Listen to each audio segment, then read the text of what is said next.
Welcome, listeners and viewers far and wide from Brisbane to the Bronx. I'm Eirik Gislason, Associate Broker and Team Leader of the Excelsior team at Brown Harris Stevens, Master Certified Negotiation Expert and Instructor, founder of Archway Partners Coaching, and your host of Shear Line Negotiation Mastery, the podcast bound and determined to reclaim and restore the good name of negotiation, unlock the door to value creation, win-win solutions, and the true power of integrative negotiation. Now, are you familiar with that feeling right before you step into something new? Something unknown, a real challenge, a conversation or a negotiation that feels, if we're being honest, consequence heavy. Now, no one can hear it, but inside your head, you hear that familiar voice. The voice whispers, "Who do you think you are? You're not ready for this. You've tried this before and you failed miserably. Don't mess this up," or "Don't lose this deal." Now, that voice is not logical reasoning at play. It's your subconscious mind sharing limiting beliefs to influence your conscious decisions, stored memories, past experiences, and your subconscious mind is doing exactly what it's designed to do: protect you from risk by referencing prior pain. And those limiting beliefs do not just shape how we feel and the actions we take. They shape how we negotiate, calculate risk, and achieve great things. But then there's another internal response, and some of you out there may know this one well. It looks at the same uncertainty and says, "I've got this. I'll figure it out. I'm capable. Let's go." Now, that voice does not magically change the outcome, but it does something essential. It fuels courage. It lifts you up. It moves you into action. And that's where possibilities emerge: self-efficacy. Albert Bandura's research shows that self-efficacy is not built through optimism alone or through reckless action. It's built through experience, specifically what he calls mastery experiences. This is where the conscious and subconscious collide. Your conscious mind wants to prepare, strategize, and execute. Your subconscious mind wants safety, predictability, minimum exposure. And when limiting beliefs take over, we negotiate smaller and safer. We rush. We over-explain. We try to minimize risk. We concede early to relieve tension.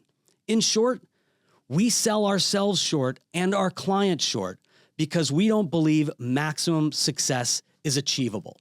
But when self-efficacy is present, everything shifts. Self-efficacy is not pretending to be confident. It's believing you can handle what comes next. And positive self-talk is often a first step in that process, not because it guarantees success, but because it keeps you engaged long enough to learn or remind yourself that you are capable. So here's the question I want you to sit with as you listen today. When you step into uncertainty, do you default to protection and safety, or do you lean into action and possibility? And with that, we're going to take our first break, and I'll be right back to introduce our special guest. From residential and commercial closings to litigation, Romer DeBoss is your full-service real estate law firm.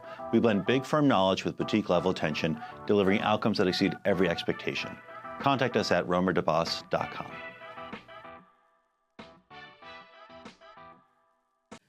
And welcome back. Now, today, I have a very, very special guest for you, Matt Wynter from Brown Harris Stevens. Now, he just started his 4th year in real estate, entering the business in late 2022. He earned the Rising Star of the Year award in 2023 and continued rising as Brown Harris Stevens' top-selling individual agent in Queens in 2025. In fact, he has sold over $22 million in his career to date. Matt's a native New Yorker and a long-suffering Knicks fan, raised in the Bronx, and currently resides in Long Island City, Queens. Matt has had a long career in marketing and advertising before pivoting into real estate, and he loves problem-solving and helping people connect to their why. Matt's a firm believer in mindfulness, manifestation, and motivational speeches, and I personally find him to be one of the most inspirational agents I've ever had the pleasure of knowing. Matt, welcome back to the studio that you know so well from your own podcast, but for the first time on Shear Line. It's a pleasure to have you on the podcast. No, the pleasure is all mine. Thank you so much. Thank you so much. And hearing you say all of that, I'm like, wow, whoever he's talking about, that guy sounds cool. You made me sound way better than it feels. So thank you so much. It's an honor. I'll tell you, now we were connected initially by a mutual friend, Tracy Byers, who's like the connector of all connector, Yes, and one of your podcast co-hosts. Shout out to Tracy Byers. But I remember specifically seeing you on something that we do at Brown Harris Stevens called Transformative Tuesdays. And I got on that webinar and listened to you speak. And what I brought from that was this belief that I've always had with the people that I coach, that you bring so many of your life experiences, personal experiences, professional experiences to your real estate career. And here you are at the time, I think you were even a couple of years into real estate. And you had this and have this mindset, this positivity, this maturity to how you engage, how you feel about yourself, how you feel about your clients, and how you feel about your business. And I honestly, I turned that webinar off and I was like, oh man, I gotta sit down with Matt. I gotta connect with this guy. I appreciate that. You're impressive. Thank you so much. Thank you. And the other thing that I want to mention is that, we oftentimes get caught up in this, in our own way as new agents.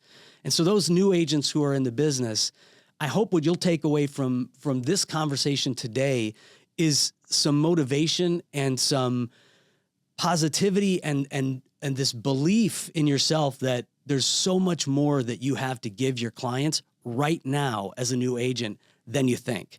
Oftentimes we get caught up in imposter syndrome. We get caught up in the fact that I don't really know, there's a new career for me. I don't know what I'm doing. And that sullies all of the actual life experience that we have that makes us incredible in our service to our clients. So absolutely. I'm so glad to have you. No, I'm honored. It's an honor to be here because obviously I know your podcast well. I know you well enough. And as you said, Tracy introduced us a long time ago. And I was like, this guy gets it. Like there's not that many people who, when we talk about manifestation, talk about affirmations, to some people that's like woo-woo stuff. Yeah. And, to a degree it is, but, a lot of what you and I've connected offline about was just about how really believing that stuff and really actually moving in my purpose and in your purpose. Not only has it brought me here today, but it continues to be what has helped me pour into my clients and have the success that somebody can read so nicely on a podcast about me. Well, the results speak for themselves. So I think through this conversation, those who may be on the fence of whether it's woo-woo or fluff or whatever will understand that there's power. There is power in self-belief. There's power in affirmations. There's power in all of this. So, so let's dive right in. Yeah, all right. So take us back to your transition into real estate.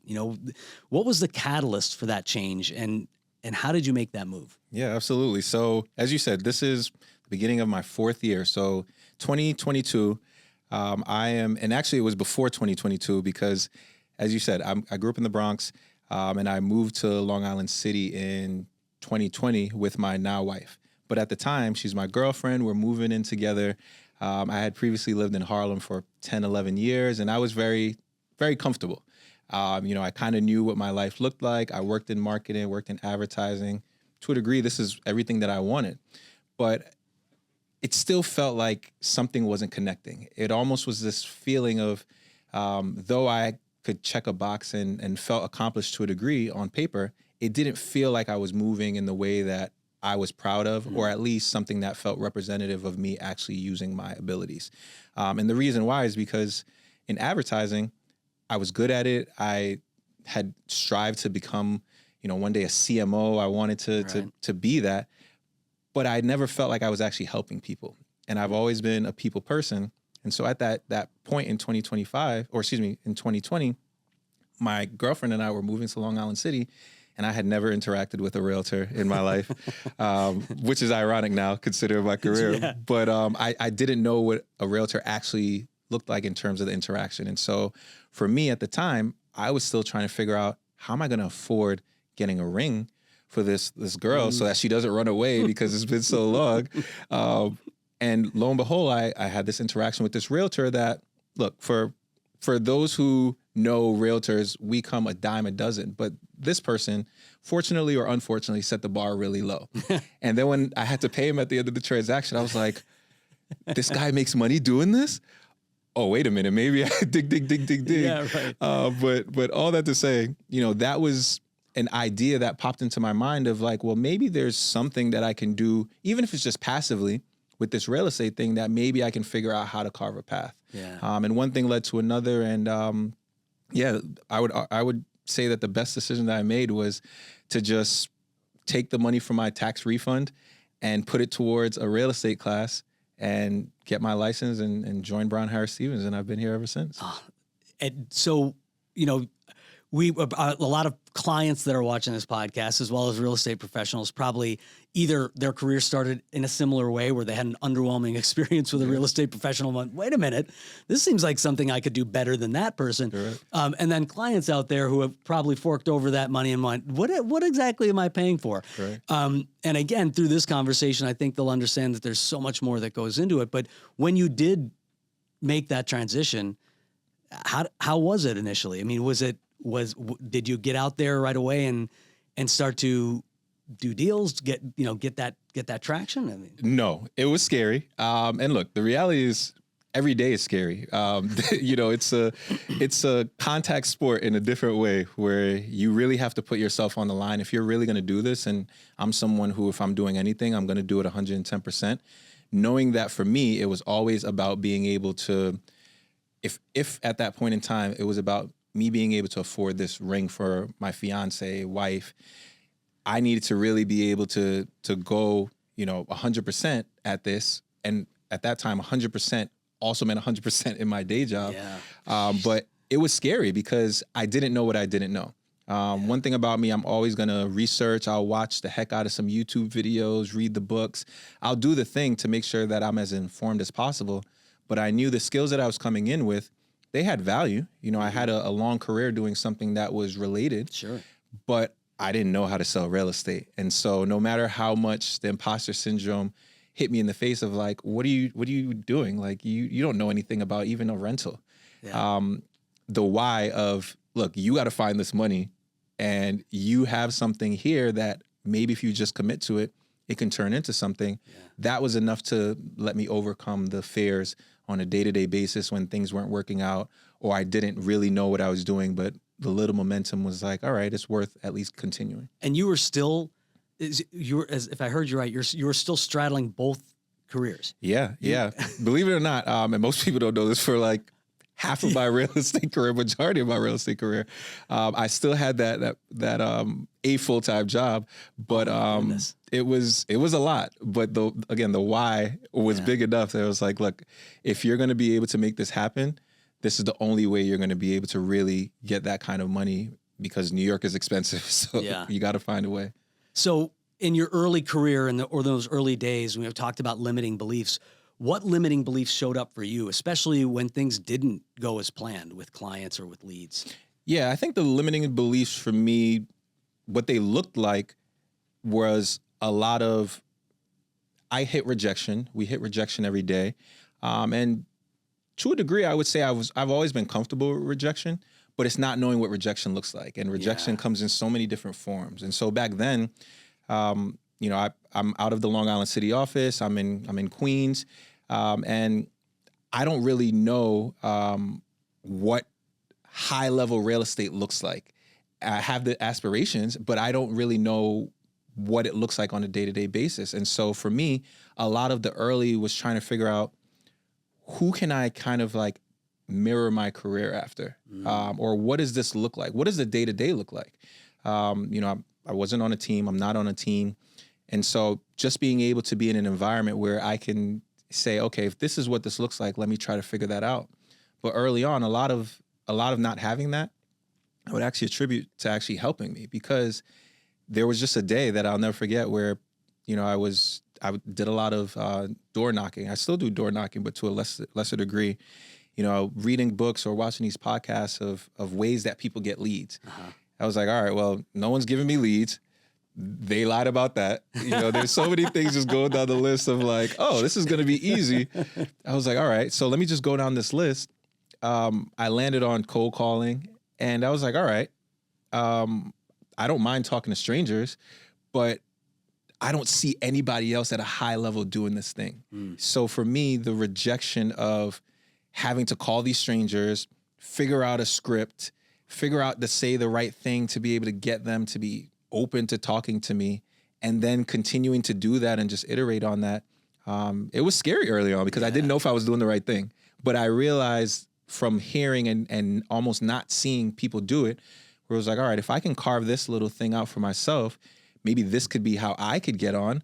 Yeah. And then eventually I can slowly get enough momentum that I'll be around enough people doing it at a high enough level that will lead to me figuring out everything else.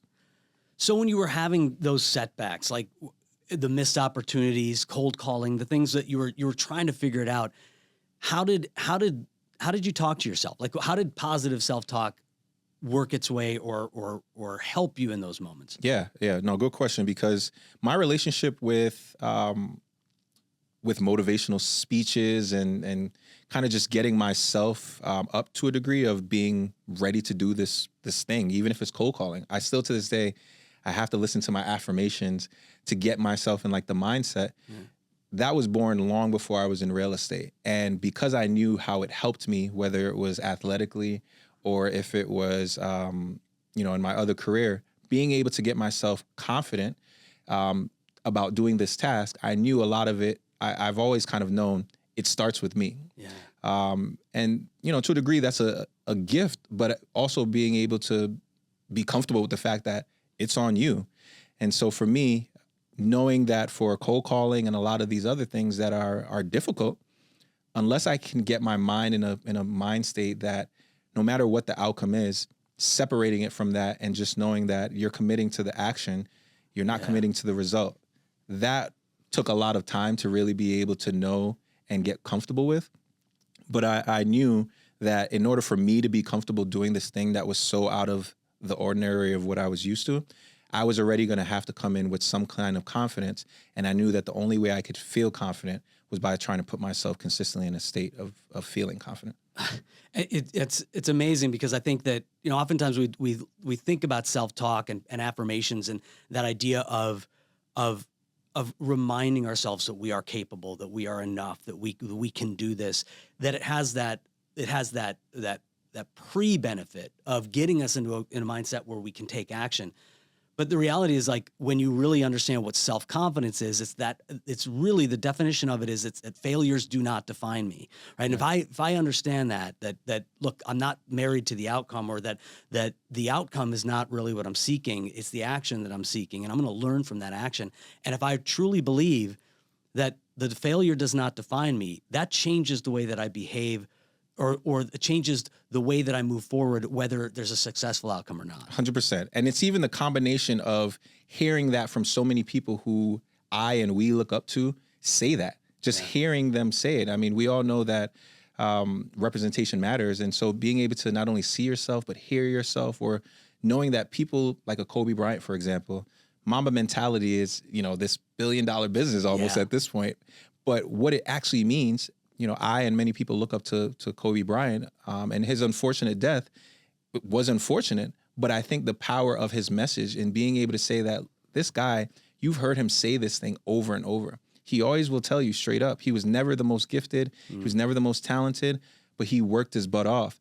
And then it was always his mentality. Yeah. So for me, if I'm approaching my career, regardless of whatever I'm doing, I was never going to be an NBA player, but if I want to be able to achieve success in my arena, I had to be able to be willing to commit to the work, and knowing that the outcome is not a result of me not doing something. As long as I'm committed to doing the action, inevitably it will come.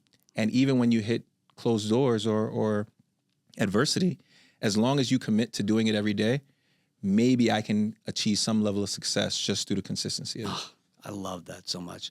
And this is why, from the moment that I heard you speak on that Transformative Tuesdays, there's an inspiration in understanding how you work through your own belief system, your own self-belief, your own confidence, and being able to articulate that so people can see this is what it looks like when it comes out of you.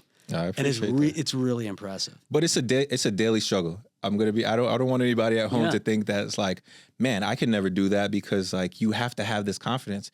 it's a daily thing. Yeah. And, we're human beings at the end of the day. And I think that the catch-22 of that is that we have good days, we have not great days, we have amazing days. And those feelings can throw us off our confidence. 100%. You and I have talked offline about this industry and this business will put you in the face in different ways. But if I had the confidence that got me the opportunity, I can't suddenly be lack confidence and belief in myself because of that one failed moment, because how else am I going to get myself up to even be able to get to the next one? Yeah. Yeah. Yeah. And looking back, how much do you think how much of that success do you attribute to the skills that you've gained versus the belief in your own ability to learn, adapt, grow, and recover? I think it's a combination of both. I think it would have to be something maybe 50-50 or even 60-40, because if it's one thing I've learned, at least about myself, I will be more confident when I am prepared. Right. If I know that I didn't put in the time and effort to prepare, I'm really just going out there winging it. And maybe I'll have some success, but I feel like inside I know I'm cheating myself. And so for me, whether it's, it's preparing for a cold call or, preparing for a listing presentation or even just to meet a new buyer, there's some kind of data out there that I can at least prepare myself with, that if I continue to at least be prepared, that combined with then me figuring out whatever I have innately, how is that going to help me show up in the best way possible? I'll be able to not only look confident, but feel confident, because even if it doesn't go well, I know it's not because I cheated it in some capacity and I didn't show up the way I needed to. And I can live with that. But what I can't live with is expecting a positive outcome or expecting the best, but knowing I'm putting in the least, because then it's always going to be on me. I love it. All right. Well, with that, we're going to take another short break, and we'll be back with Matt right after this. Looking to stage a property, but on a tight budget and timeline? Stage with Stage and Fold. Stylish, lightweight, foldable, 3D printed cardboard furniture that looks real. Quick delivery and easy assembly. Staging starts at just $199 a month per room, and setup takes less than 30 minutes.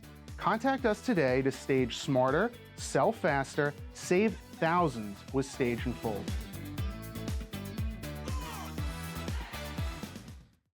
Welcome back. We are here with Matt Wynter. Now, Matt, as your self-belief grew in your career, how did that change the way that you showed up in negotiations and client conversations and in decision-making? Yeah. I mean, I won't lie. There was a lot of what felt like imposter syndrome early on, even with some of my early deals. I mean, I was not forthcoming with my clients that this was my first, second, fifth deal. Right. But from the interaction with them or even the feedback after, they would never have guessed that this was my first, fifth, 10th deal. And so I think a lot of it, fortunately, started from having confidence, knowing that you have deal experience. You just don't have real estate deal experience. Yeah. And, in my previous career in advertising, I had to pitch $1 million ideas to big name companies. And I know what it's like to be in a room of people who are naysayers, who don't want to do this thing, trying to convince them to do something that they maybe think is a bad idea, and having some success at it. So to a degree, while this is something a lot more personal and really what I wanted to be able to do because of that interaction, I knew that I know what I'm doing in terms of how to be able to understand a negotiation. And I'm fortunate for that. But then being able to apply whatever nugget I have from my previous life and my experiences into this situation, where now it's me looking across the table at one person or two people and being able to tell them that this house is worth X, even if they think it's worth Y. Mm-hmm. Or being able to say, my client is the best, we're going to present to you the best deal, regardless of if it's the highest or if it's, they're putting on the most because of X, Y, and Z reason. Yeah. A lot of that came from my previous career, but then being able to know that, no, you know what you're saying, it's how you deliver it, and being confident and showing that you're confident in what you're saying. At the end of the day, I'm successful or I'm not, but I know that at least. Yeah. And I think, kind of mentioned this in the opening, but that a lot of people get into this industry and they're, again, their subconscious mind feeds them this idea that this is different and you don't know what you're doing here. So, anything that you think you know about anything in life, this is different. This is real estate. You are completely unprepared for this. When the reality is, consciously, that is completely untrue. We have so many things that we can draw upon, whether you were in food service or whether you were in banking or whether you're in advertising. There's so many tangential skills that you can draw upon if you just sit down and think about that value proposition and think about what you've achieved in your careers before this and how you can apply those things into real estate. Absolutely. And I think I'm the realtor that I am because I've had those experiences. I don't think at all I would have the confidence or really be able to operate in many instances in isolation, because the reality of our business, unless I'm in a team dynamic, a lot of the work that you're doing on a day-to-day basis can be lonely, it can feel lonely. But being able to know that I come from these experiences where I know what it's like to put together a professional deck. I know what it's like to have a professional conversation. I know how to be a professional. And so anybody who is considering getting into real estate or even just trying to figure out how do they take the stuff that they already have and apply it to it, you have something. Yeah. Be able to use that something towards this. And whatever that is, it has value. Now, and I'm going to change a little bit, come back to the self-talk conversation, because I think that's an important part of this. And as we mentioned before, some people dismiss it as woo-woo or as fluff, but based on your experience, how would you describe the real value in helping you take action, stay positive, and fuel motivation through self-talk and affirmation? Yeah, for sure. So I'm that friend, that person who I'm going to tell you, if you say something like, oh, this can't happen, I'm going to say, we're not going to position it that way. We're only going to speak positivity because I've seen that work for me in my life. I'm in my late 30s now, and long before I was ever in real estate, there's times when just having the positive words make me believe something, I've then been able to act in a way that has helped me achieve whatever it is. It could have been something athletically. It could have been for a test. But because I know that, it can't then only apply to that. And so for me, a lot of that is making sure that I start my morning with that. Really setting that intention for the day, where if I already have this belief, knowing that if I set this intention for the day, there's going to be things that may throw me off a little bit. But if I know that I'm going to look at it through this lens, regardless of if the glass is half empty or half full, I'm setting the intention that it's half full, so it can't be half empty, if that makes sense. It makes so much sense. Now, and is that something that you developed? Can you remember when that developed? Is it something that you've always felt? Is that a part of your life from childhood? Yeah, I think it's familial. So I think you know this. I come from a rather large Jamaican family. I grew up here in the Bronx, and I do think a lot of my upbringing and my family and just kind of a lot of our cultural sayings and beliefs, I do think a lot of that is just woven into me. Okay. My grandmother and my mother, and those are people who always spoke life into me.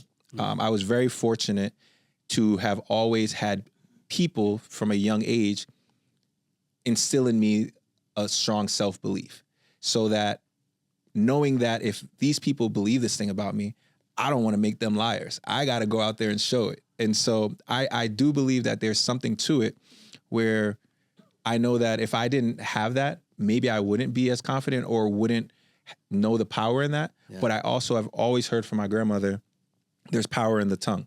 And so if you're someone who consistently speaks negative things tend to happen to you. Yeah. So then if you're conversely speaking positive things, you'll see more positive, and hopefully more positive things will come and will happen to you. And the thing that we all know is that I mean, it's interesting that was something that was instilled in you, or that you were brought up with, and that you were surrounded by that kind of positivity and belief in yourself. But that isn't something that somebody can't learn, right? It's as long as it's habitual, as long as it's a habit, as long as you're doing it consistently over time, that will develop, that you will change, and you will re-engage and train your subconscious mind to believe that you actually can achieve those things. For sure. I actually listened to something in one of my manifestation podcasts or whatever that I listened to. But a scientific fact is that your brain, our brains, don't know the difference between something actually happening and something that is in our mind. And the first time I heard that, I was like, what? But I've heard it from so many different sources that, again, me being the researcher, I researched it. And it's a fact, because in your mind, it's almost where you have this like visceral dream where you're almost like, I woke up out of my dream sweating.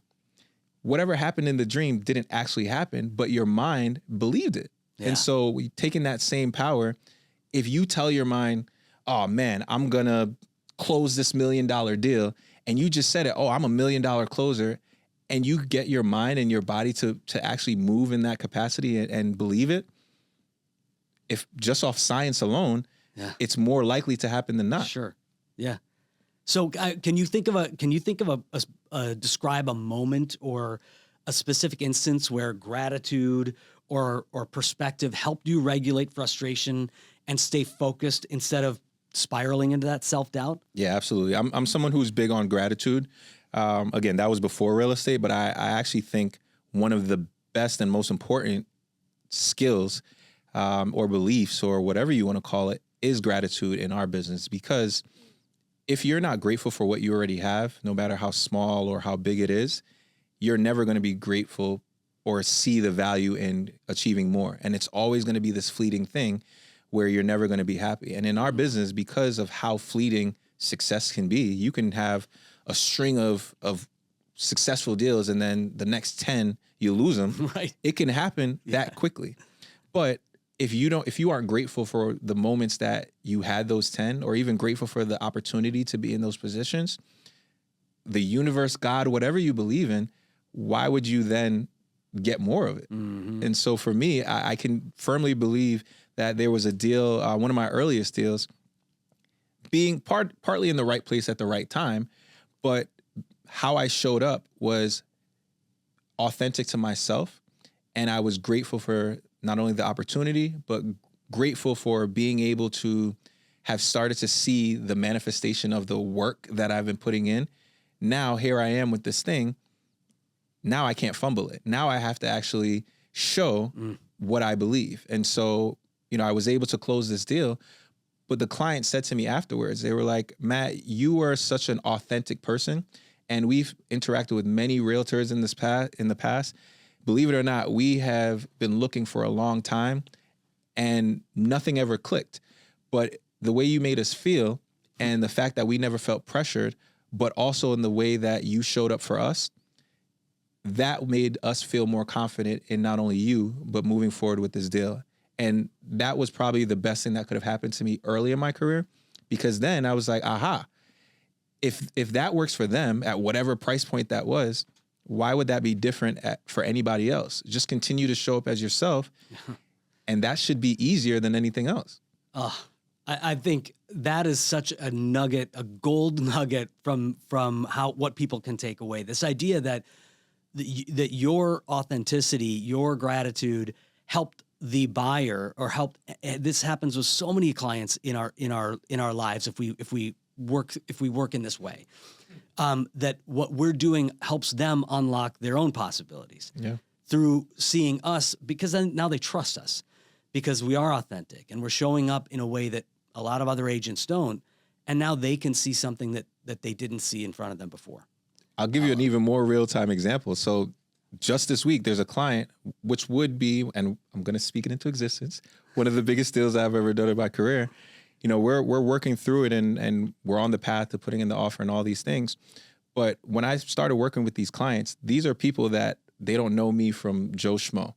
And for them, to many degrees, like, why would you go with me versus somebody else who may have a longer resume or X, Y, and Z?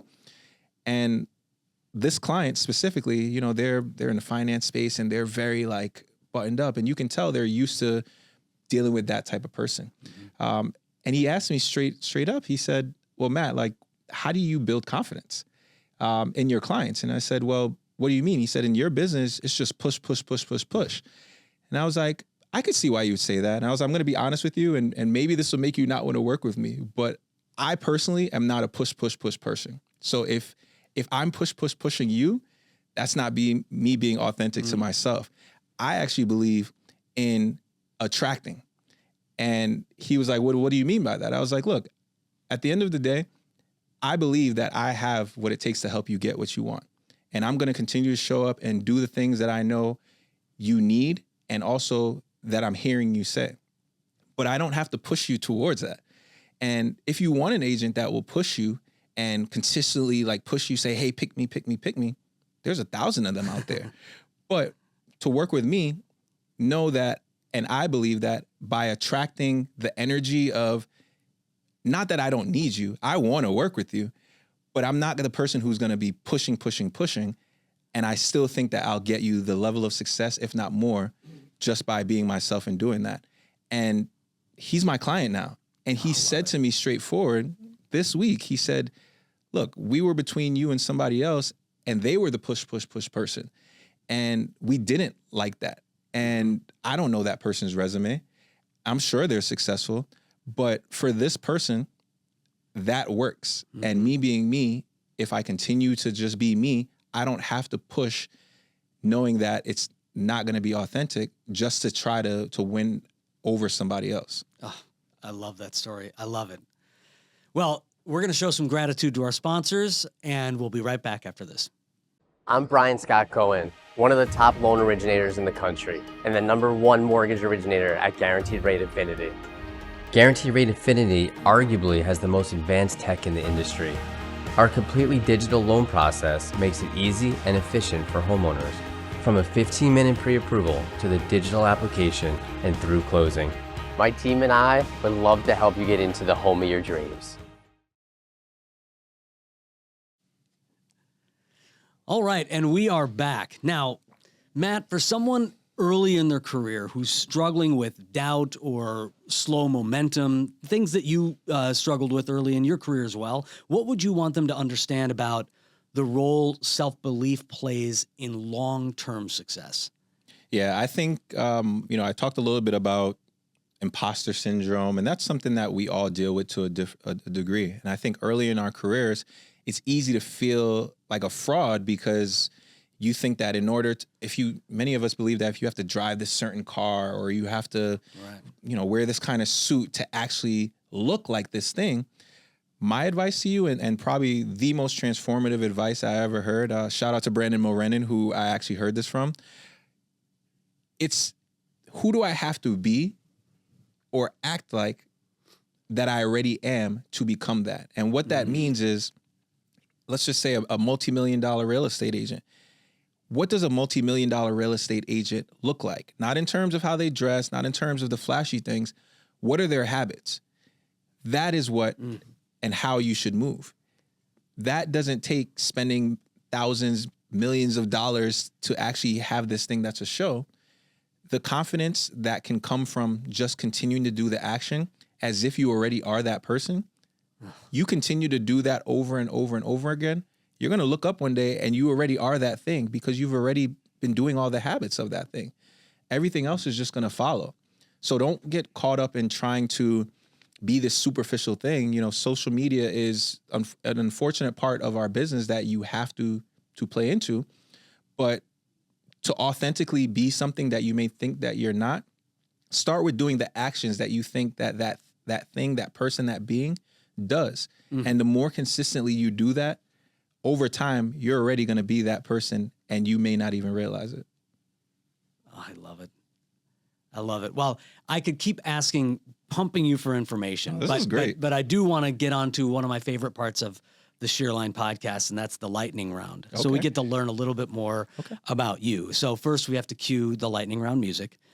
Very dramatic. The lights dim too. You like that? I like it. Yeah, we're still working on a budget. All right. All right. So some lighthearted questions to get to know you a little bit better, Matt. In your early career after graduating from Maryland, your early career was in advertising and marketing, as you mentioned, but that wasn't your childhood plan. Tell us more about that. What was your plan? No, and the irony when I say this, people are going to be like, aha, it came full circle. But, we've all probably seen Jerry Maguire or Entourage. For whatever reason, I really wanted to be a sports agent. Like I knew early on most people can't believe, but I was very small. I was athletic, but I was small. I knew I wasn't going pro. So early on for me, it was like, all right, I'm not the guy who's going to, get the $1 million contract to go be a soccer or a basketball player. But those movies showed me a path where you can still be successful, at least in terms of, this like monetary thing, and be the person who's making the deal happen. And so early on, that's actually what I wanted to be, which ironically, here I am as a real estate agent. Exactly. Yeah. Shout out to my best friend, Donnie, who made that correlation a couple months ago, where I was like, yeah, I am actually an agent. I never thought that would have been the correlation, but long ago, I wanted to be Jerry Maguire. I wanted to be Ari Gold, a more PC version of Ari Gold, but I wanted to be like that guy. Oh, that's great. That's great. Well, and now you mentioned that you're recently married. Yes. And that played a pivotal role in your transition into real estate. Yeah, that was my ride. Congratulations on the nuptials. But thank you. How did real estate fit into those plans for marriage to your longtime partner and now wife? You know what? It fit in that it gave me the ability to be able to at least financially make it happen. But then suddenly, going back to what we were talking about before, suddenly I now became this thing. Now I am this realtor, and this is how I make money. What does that look like in terms of starting a family? Being a committed husband, being the best family man that I can be. I didn't picture this, because for me it was a means to an end initially. Yeah. But the day-to-day of that is just trying to always keep the why at the forefront of, okay, you want to be able to build this legacy, build this thing, and now you have this means, which to a degree is uncapped. Yeah. You have all this uncapped potential, but how do you continue to stay grounded and make sure that you can be the best husband, hopefully one day the best father, and continue to be the person that she loves, that my family loves, while still continuing to rise in my career. And, that's a daily thing, but it has definitely evolved since we've gotten married, because, I got to spend time with my wife, but I answer the phone probably too much on vacations and the weekend. And, I'm still working through the kinks on that, but so far so good. I've been in this business for 20 years. We're always working out the kinks. Yes. And it's amazing, because I think it does take, I'm so appreciative of my wife, and I, when we've spoken about your relationship with your wife, I see the same thing. It's not easy. I went through a transition from getting into real estate, which was a very difficult transition for me, and it took me a while to really find my sea legs and to really get going. And then to have a somewhat successful early career, then going into management, and then dropping the bomb on my wife that, hey, I want to leave and go back into brokerage. Yeah. And leave that leave that W-2, discretionary bonus, vacation days and health insurance, and go back into the eat what you kill kind of mindset. And it takes a really tight relationship to understand that you are building something that has the potential to be amazing, but is never going to be as consistent as you want it to 100%. be. And talking about confidence, a lot of the confidence is being able to show, not only in my actions, but in actually being able to show tangibly that to my wife, my fiance at the time, that look, like, this could be a thing, but like, stick with me on this. I know it's unconventional. Something I didn't share before, but like, with those jobs, while I got my license, I got laid off 2 times while I was in the beginning of my real estate career. Oh gosh. You know what I mean? So for me, I was having all these moments of, all right, this real estate thing's starting to take off, and I could pay the rent because I still have this day job, and then that gets pulled from under me.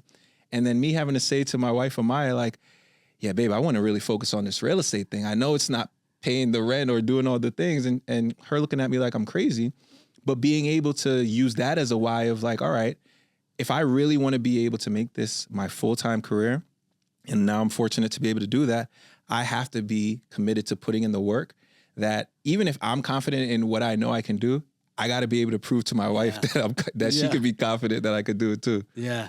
Well, gosh, I think of the 2 layoffs, and I'm thinking like, the universe is like pushing you and then 100%. pushing you again and saying, hey, this is what you're supposed to be doing. 100%. 100%. It's like you could only get punched in the face so many times before it's like, hello. And so I'm fortunate that I woke up and, it was the right time. And I'm very grateful for the fact that I'm here now. That's great. That's great. And one other thing that I think is amazing, you shared with me that you're diagnosed ADHD. Yeah. And that you started meditating about 8 years ago to help with focus. Can you share more about that with our audience? Yeah, I've actually, I don't think I've ever said this like publicly, but anyone who knows me knows it's like, all right, that's probably a little ADD. But yeah, I think, when I was in my late 20s, probably around the same time that I was starting to figure out like, this advertising thing doesn't feel like the thing. I just always noticed that a lot of my lack of being able to hold the attention of something for a very long time, that was when there was more media that would start to be placed on it as it not being this like overly negative thing. And I'm very grateful that I didn't view it as this thing that was like this dirty little secret. And also there was a lot more media where millions of people have this, especially people who are my age. So it's like, all right, now how am I actually going to be able to help myself with this? And so, going to the doctors, first thing they're going to do is prescribe you something. Yeah. And I'm not that person. They prescribe you, whether it's Ritalin or Adderall. Yeah. I just never liked how those things made me feel. And I believe it was a friend who talked about them meditating to be able to like really calm their mind.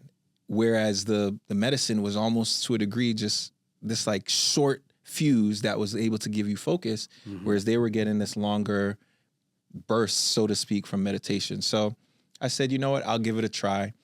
And that year I made a commitment to at least the number of meditations.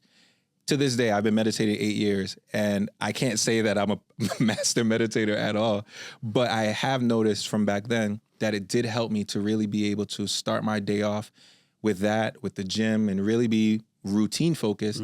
That would help me to focus rather than needing, some pill or some medication to do so. And that works for me and it helps me. But I give all the power and the appreciation to meditation and really being able to help me with that. And I think, even for someone who's not struggling or is not diagnosed with ADHD, those kinds of morning habits, morning routines that put you in that right mindset are probably good for everybody to implement into their business. I don't got to worry about overdosing on meditation. Yeah, that's right. so that's the way I ration it. Yeah. Oh, well, Matt, thank you again. It's a pleasure to have you. Can you tell our audience where they can connect with you, where they can find you? Well, thank you so much again, Eirik, for having me. This is awesome. Again, we have our own podcast here, but this is the first time I've been a guest, and I've enjoyed every single minute of this. But for those of you at home who want to get in touch with me, my name is Matthew Wynter with a Y, and my Instagram is $1 Million Wynter with a Y. Feel free to give me a follow, shoot me a DM. Would love to stay connected. Thanks again, Eirik. Thanks, Matt. All right. And so as we wrap up, I want to leave you with 3 ideas to take away from our conversation with Matt. There's so much wisdom and inspiration to draw from Matt's story, his perspective, his positivity, but I'll just name a few. First, the conversation in your head matters more than you think. What you heard today is not a story of instant confidence or fearless success. It's a story about learning to manage internal dialogue when uncertainty shows up. The voice of doubt is not a flaw. It's your brain trying to protect you. But growth does not come from waiting for certainty or letting old conditioning dictate your decisions. It comes from choosing constructive self-talk that keeps you engaged long enough to discover what you're capable of. Over time, that engagement begins to quiet limiting beliefs and reshape the internal conversation. Second, self-belief is built through action and experience. Self-efficacy, described by Albert Bandura, is not created by wishing outcomes into existence. It's built through mastery experiences, doing hard things imperfectly, surviving discomfort, recovering when things do not go as planned. And positive self-talk and affirmations are not the destination. They're the bridge that moves you into the experiences that generate real evidence of your capability. And third, self-confidence is the result and unlocks door after door to success. Matt's journey reminds us that self-confidence comes after repeated action. It's the byproduct of action experience and earned self-trust. It grows from small wins and from setbacks that didn't break you. When you stop negotiating from fear and start negotiating from belief in your ability to handle whatever comes next, everything changes. Your presence changes, your patience changes, your leverage changes. So remember this, you do not need to feel ready or certain about the outcome in order to move forward. You need trust that you are capable of navigating what happens next. And the belief is built one courageous action at a time. And that's Shear Line, everyone. As a reminder, you can support this show by following us, subscribing, rating, and reviewing the podcast on YouTube, Spotify, Apple Podcasts, or wherever you get your podcasts. Just go to getmorenetwork.com, and there you can check out all of the amazing shows, including Matt's show, Burrow for Burrow, and past episodes of the Shear Line. You can find me all over Instagram at archway.partners, as well as on YouTube, Facebook, and Instagram at Eirik the Expert. You can contact the Excelsior team at BHS by going to bhsusa.com, and you can connect with my coaching company, Archway Partners Coaching, by visiting archwaypartnersinc.com to learn more about our coaching and training opportunities, including our new Archway Partners Mighty Networks platform, a growing community of agents with access to hours of content, including courses, modules, scripts, and tools, as well as weekly small group coaching with me live on the network. And a specific plug, I want to plug a couple of podcasts that I have coming up as a guest.